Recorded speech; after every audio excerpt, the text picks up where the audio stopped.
Hapon na talaga mga kapobre, hapon na. Alas 3 na ng hapon mahigit.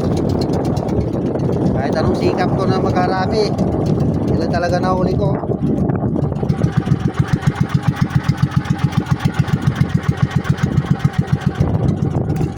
Mga 5 kilo yan mahigit.